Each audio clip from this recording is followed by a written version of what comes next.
Hi, it's Chris Watkin here, and I'm with Matt Gilpin from Sprift. We are in early August 2020, Matt, and we have the stamp duty holiday, which finishes in March 2021. Property sales are going to need to go through really quickly, especially if we're getting to that squeaky bum time of October, November 2020. How can property data get properties exchanged quicker? Talk to me.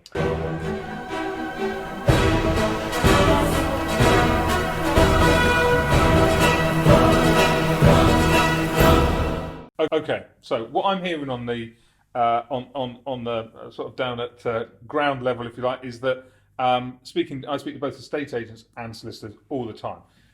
Everybody's really busy, everybody's really slammed, and give it another couple of months, and yet there already aren't enough conveyancers in the land to be handling this volume of transactions that estate agents just pushing into the front of the sausage factory. So what we need to do is look at, okay, how much more information can be made available up front, but not only to Mr. and Mrs. buyer and seller. Can you get the conveyancer involved earlier in the process? That's what conveyancers are saying to me that I speak to. It's like, it's not particularly helpful when I get a memorandum of sale lands on my desk. It's the estate agent and buyer and seller have negotiated that over maybe some weeks, and I'm now being told, right, get on and exchange that in 28 days, and I'm going from a cold standing start.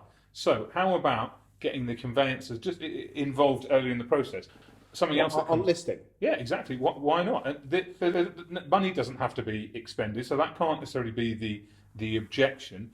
But certainly, even just if you've got your local solicitors, you're going to be farming your business too. Just sort of sending them, right, this is a list of properties I think I'll have under offer in the next week or next month. If you want to start preparing a file. And one of the big things actually solicitors say as well is that we never get a copy or rarely do we get a copy of the particulars. These guys, they haven't been round the property. They can pull it up on Street View and have a bit of a look at it, but then otherwise it's just paperwork they're pulling in. So if they've got the glossy brochure, a video tour, they've been sent the details of the listing to have a look at. Because they're not going to go around the property, so getting them better informed. Because what's clear from the feedback we get is that if they can see up front, right, these are all sort of this upfront key facts about that property. Straight away, I can look at I'm aware now there is planning permission next door. I'm aware now that maybe it's a low EPC or it's in a conservation area. So these are all stuff that my client's going to ask me about. So the more I know about it, the better I'm informed up front. The hopefully the quicker I can make things go. And it's all about now. We've got to help agents save time. We've got to help the conveyancers save time just to get the sheer volume of business through. But you say solicitors are already flat out at the moment. They're not going to have time to do all this, are they?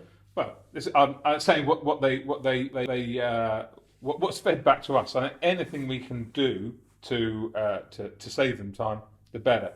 Certainly, it's been. I've heard it so much over the last few weeks that if I can be involved earlier, even if I just aware the property and I just get a cursory glance, just right, it's there mentally, I can be thinking about that. If it's a really proactive seller, then let's maybe look at getting them contract ready, getting search packs together.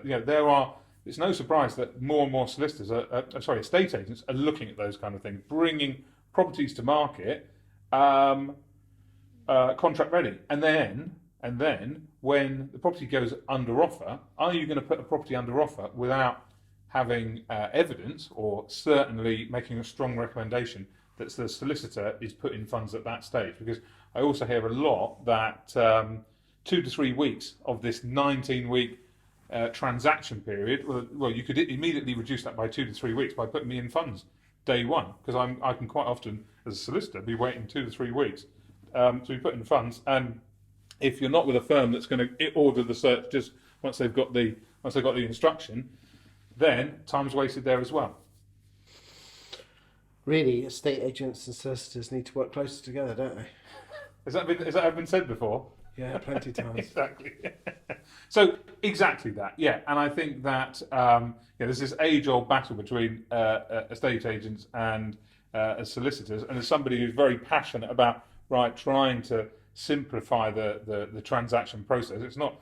It doesn't work to just keep blaming the other side of the fence. It's like, what can we do to kind of help each other. And certainly that whole provision of information up front, that right, that's it, that's what we what we're talking about, a single source of truth for information, a single source of right, that's actually the information we know we're going to need to transact this property. So what can Mr. Estate Agent help Mr. Solicitor, or Mr. and Mrs.